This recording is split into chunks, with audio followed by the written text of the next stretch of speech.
Hello boys and girls, here we are at the farm.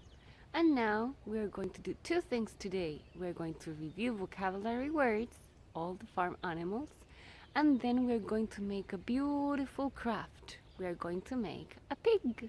Oink, oink, oink. Come on, let's go. Now listen and repeat. Hen, hen. Horse, horse. Cow, cow. Sheep, sheep. Pig, pig. Duck, duck. Now let's start the activity.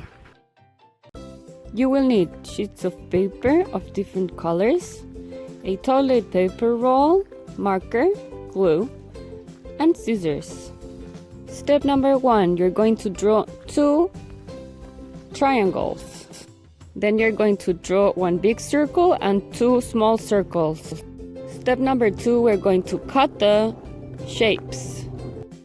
When you finish cutting, you're going to draw the pig's eyes and nose with your marker. In step number 4, you're going to stick the triangles for the pig's ears. You're going to stick the circles for the pig's eyes and nose. Now we have our puppet ready. If you want, you can send a photograph to your teacher. Well, that's it for today. See you in the next lesson. Bye bye. I hope you like the craft.